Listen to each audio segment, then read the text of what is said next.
Halo, selamat pagi pemirsa. Kita berjumpa pagi hari ini di awal pekan 24 Juni 2019 di hari Senin bersama saya Wahyudin Abu Bakar di obrolan pagi Pak Rekate. Kita pagi hari ini membahas PPDB yang berkeadilan di penerimaan peserta didik baru. Kalau beberapa waktu lalu tingkat SMA sudah mulai, hari ini SMP juga sudah dimulai bersama tingkat sekolah dasar. Dan ini memang hal-hal yang krusial bagi seluruh orang tua yang menginginkan atau mengantar anaknya menuju proses pendaftaran.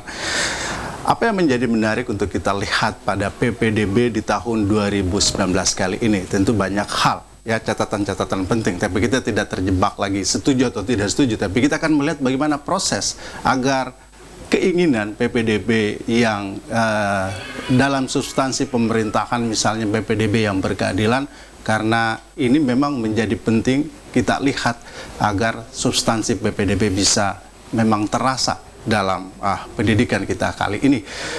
Tamu-tamu saya ada lengkap, sudah lengkap pagi hari ini. Ada di samping kiri ada Pak M. Ramli, Ketua Umum Ikatan Guru Indonesia. Selamat pagi Pak Ramli, sudah hadir. Saya juga mengundang Pak Subhan Jur, Kepala Perwakilan Ombudsman RI Sulsel. Terima kasih Pak Subhan sudah hadir. Kemudian Mukhlis Salimuddin, Kepala Sekolah SMP 6 Makassar. Terima kasih Pak Mukhlis sudah hadir bersama kita.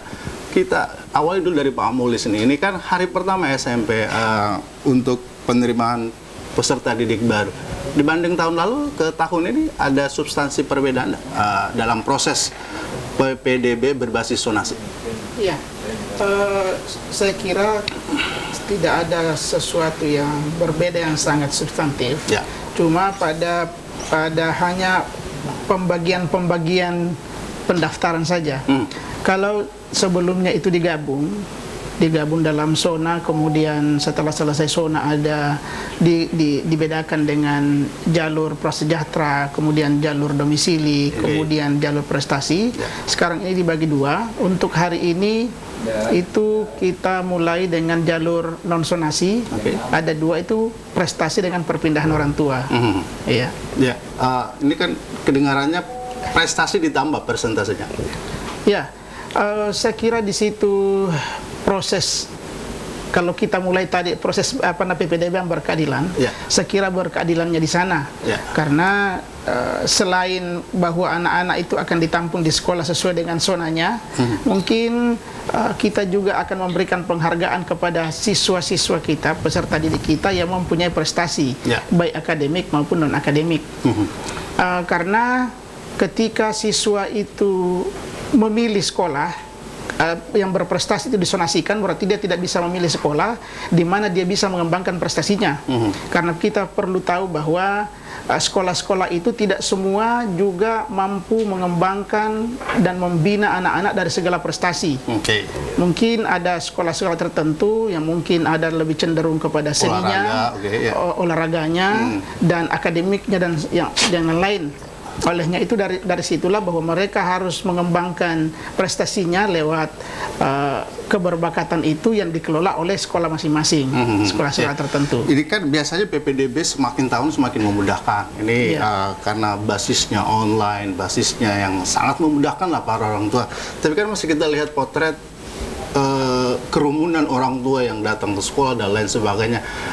Apa sebenarnya pesan yang kita bisa sampaikan di PPDB tahun ini untuk kemudahan-kemudahan pendaftaran? Ya, yang pertama tadi, kenapa terjadi penumpukan itu karena antusiasme orang tua sebenarnya, antusiasme untuk bisa masuk ke sekolah tertentu. Yang kedua, mungkin juga karena kurangnya sosialisasi kepada orang tua, sehingga mereka belum terlalu paham bagaimana mekanisme-mekanisme itu dilaksanakan.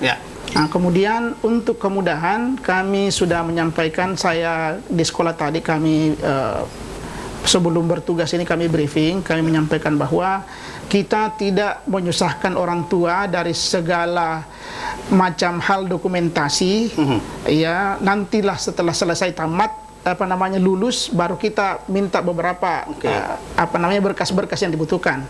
Cukup saja contoh perpindahan orang tua, cukup membawa SKHU dengan surat pindah orang tua. Kita tidak bebani lagi dengan bermacam-macam berkas yang harus dibawa. Kalau memang hari itu tidak bisa memperlihatkan asli, kami masih memudahkan untuk menunggu pada saat bisa itu. Jadi kami bisa memberikan layanan kepada semua dengan berkeadilan, dengan tidak terlalu merepoti dan tidak terlalu membebani orang tua dengan segala macam berkas yang tidak terlalu dibutuhkan. Itu memang standar atau kebijakan di SMP 6 dalam memudahkan seperti itu? Itu sebenarnya standar dan kami itu aplikasikan seperti itu. Jadi kami tidak harus ada warna map tertentu yang digunakan, harus ada ini, kami tidak. Sepanjang semua bisa terlayani dengan baik, dengan cepat, itu yang prioritas utama kami di sekolah. Baik. Sampai saat ini udah numpuk ya ke sana, Pak? Dari jam 6:30 tadi sudah menumpuk. Udah numpuk sana ya? Ya, karena baru dibuka langsung numpuk seperti itu.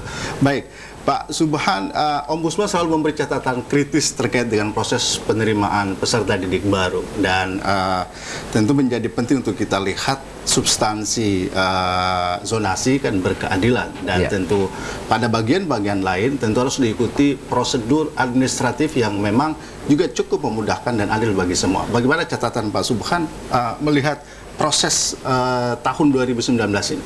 Iya. Untuk diketahui bersama bahwa PPDB online itu kan bukan hanya baru sekarang ini, tapi sudah 4 tahun terakhir.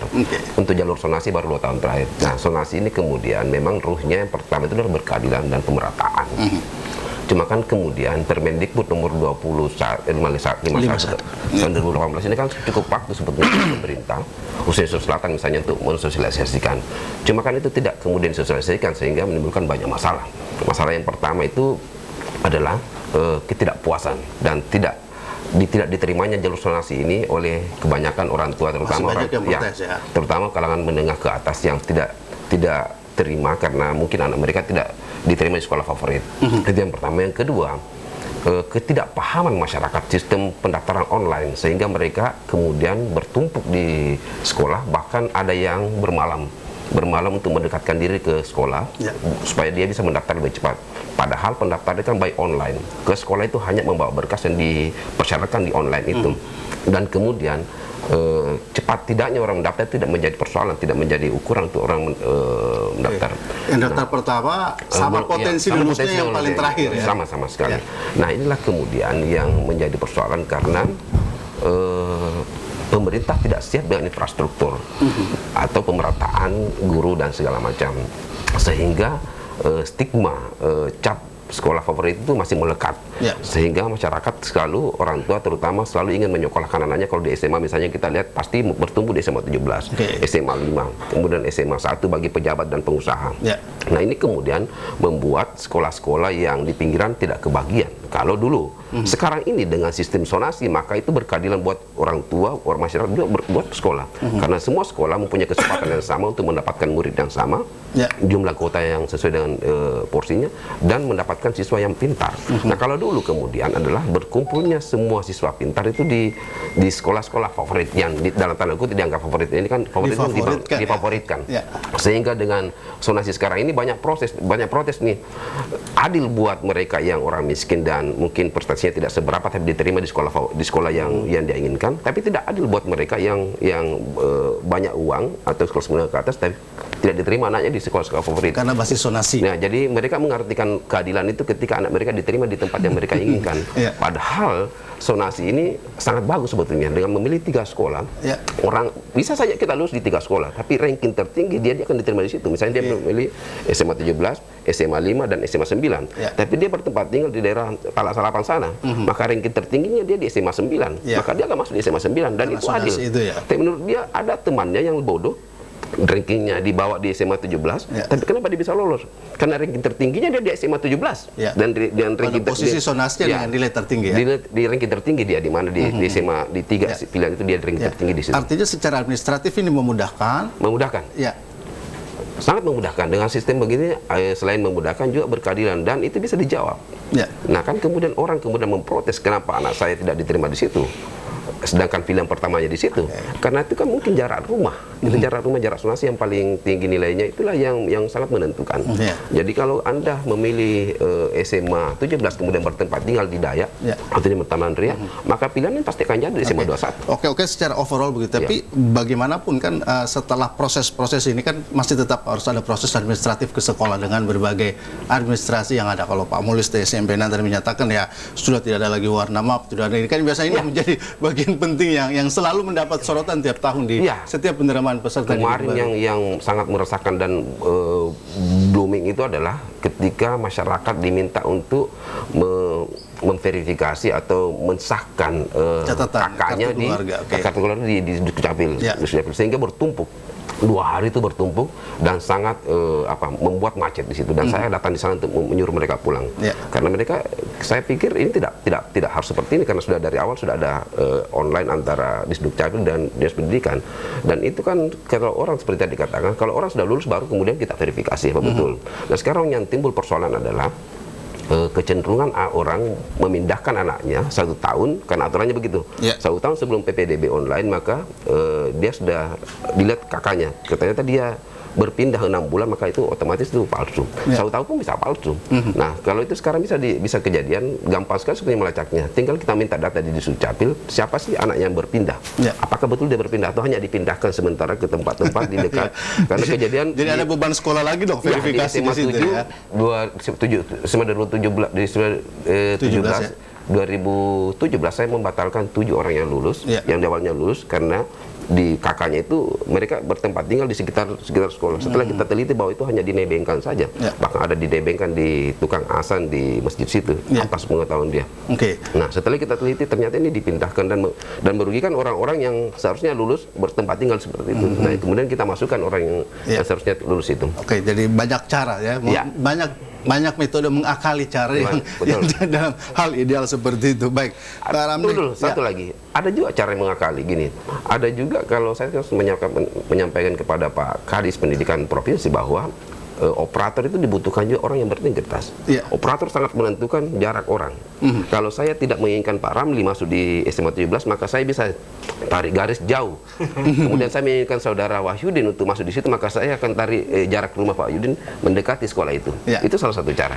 Dan itu kalau mungkin orang tidak tahu itu, tapi kalau ada orang yang protes, misalnya Pak Ramli protes kenapa saya tidak masuk, dia bisa melapor ke Ombudsman kemudian bisa membuka data. Ternyata dia jarak rumahnya dia lebih dekat. Bisa dibandingkan antara yang tadi direkayasa agar kelihatan lebih jauh, sehingga itu menentukan dia gugur di situ. Jadi rekayasa teknologi bisa juga itu jadi pentingnya. Pak Ramli, polemik ini tidak berhenti juga nih antara yang setuju dan tidak setuju terkait dengan sonasi. Saya ingin dapat gambaran sedikit dulu. Pada prinsipnya apa yang ingin dicapai sonasi di berkeadilan ini, sehingga ini kan banyak pertanyaan. Sekolah kan tidak serta-merta begitu penerapan sonasi antara SMP 6 sama SMP yang di pinggir kota itu bisa langsung sama. Ya, ini kan baru 2 tahun dan lain sebagainya. Apa catatan di situ, Pak Ram? Cita-cita dari sonasi ini adalah membuat semua sekolah sama baiknya. Ini cita-citanya. Sehingga ini adalah sesuatu yang mulia sebenarnya. Kita memang sejak dulu menginginkan sekolah-sekolah itu merata di semua tempat. 5 tahun lalu kita sudah usulkan sebenarnya ke pemerintah kota, pemerintah provinsi supaya guru-guru terbaik di sekolah-sekolah unggulan itu dipindahkan ke pinggiran, supaya seimbang. Yang satu dapat fasilitas bagus, gurunya tidak begitu baik. Yang satunya fasilitasnya tidak baik, tapi gurunya guru-guru terbaik. Silahkan masyarakat memilih yang mana. Itu supaya bisa seimbang di satu sisi. Cuman kan di masa lalu kita ini menumpuk semua hal. Sekolah terbaik, guru terbaik, siswa terbaik, fasilitas terbaik, dan hanya dinikmati oleh sedikit orang, segelintir orang. Seperti Makassar misalnya, SMP 6, 12, 8 selesai. Jadi hanya 3 sekolah dari hampir 5, sekarang sudah 54 sekolah, 55 sekolah di Makassar. Jadi hanya segelintir orang yang menikmati itu, dan kemudian orang-orang tua yang sangat egois ini itu berpikir semua sekolah masih seperti itu. Nah, kita sangat mendorong sonasi ini karena itu tadi menginginkan semua sekolah sama baiknya.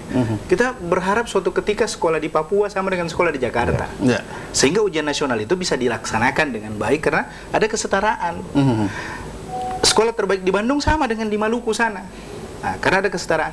Nah, yang masalah karena sudah masuk tahun ketiga, pemerintah belum memperlihatkan secara serius bahwa program menuju pemerataan itu sudah dilakukan. Sebenarnya kalau pemerintah kota fokusnya pada sistem sonasi saja, tapi ikutan sonasi. Semua ikutan sonasinya tidak dilakukan. Sonasinya belum dilakukan. Iya, sonasi guru, sonasi fasilitas, Sarpas, ini belum dilakukan, belum maksimal dilakukan. Sehingga persepsi orang bahwa guru di SMP-nya beliau, Pak Mulis, masih guru-guru terbaik. Itu karena tidak disampaikan ke masyarakat bahwa guru terbaik di SMP 6 sudah ada di Antang sana, sudah ada di SMP 26 dan sebagainya. Ini karena tidak disampaikan. Kalau disampaikan ke masyarakat, masyarakat sadar ya buat apa saya ke SMP 6, guru-guru terbaik ada di sana. Konsep sudah matang seperti itu, tapi informasi ke publik ini belum jadi, maksimal juga. Di satu sisi sebenarnya pemerintah belum maksimal memang melakukan. Sonasi guru kan belum 100% dilakukan. Sonasi guru. Guru kan punya 4 status. Jadi guru PNS bersertifikasi, non PNS bersertifikasi, guru PNS belum bersertifikasi, guru bukan PNS tidak bersertifikasi. Kalau ini diratakan di semua sekolah, meskipun kualitasnya belum tentu sama, tapi paling tidak persepsi masyarakat tentang kualitas guru sudah hampir merata. Kalau semua guru terbaik ada di SD IKIP, maka semua orang akan masuk ke SD IKIP. Tapi kalau guru-guru terbaik ada di Sudiang juga sana, ada di Antang, tidak ada lagi masyarakat yang menumpuk di SMP 6. Iya, tapi kan misalnya guru dengan sertifikasi yang ada kan sudah hampir semua nih. Guru dengan berbagai kualifikasi sudah ada semua. Karena ini akan ikut juga persoalan nilai sertifikasi yang harus diterima dengan pelatihan-pelatihan yang ada. Apa yang menjadi pembeda antara satu guru-guru dengan yang lainnya sehingga ada yang bilang guru unggulan, guru berprestasi dan lain sebagainya? Mungkin pangkat sama, mungkin status ini kan berbeda sebenarnya. Jadi status ini masih ada di semua tempat. Jumlah guru honorer kita itu sudah hampir sama atau bahkan lebih banyak dari guru PNS kita. Jadi 4 status ini ada semua. Kalau kualitas guru ini agak susah diukur. Misalnya uji kompetensi guru, masih ada juga guru yang nilai uji kompetensinya tinggi, tapi kemampuan mentransfer pengetahuannya rendah. Ini masih ada seperti itu. Tapi paling tidak 4 status ini bisa diratakan di semua tempat. Jadi jangan ada sekolah yang hanya satu pegawai negerinya, hanya kepala sekolah doang yang ke pegawai negeri, yang lain honorer semua, yang statusnya juga tidak jelas. Ya kalau Makassar masih lumayan lah karena honorer sudah 1 juta. Di luar Makassar 50.000, 250.000 per bulan. Itu pun terimanya 3 bulan sekali atau 6 bulan. SD negeri. Sekolah negeri. Kalau ya. sekolah swasta tidak ada urusan pemerintah. Kalaupun pemerintah membantu itu bukan kewajiban. Maksudnya pemerintah kok membayar sampai di bawah UMR gitu loh. Ya itu yang lucu karena pemerintah yang menetapkan tapi pemerintah yang melanggar. Di situ poinnya saya. Pak Mulis kan sudah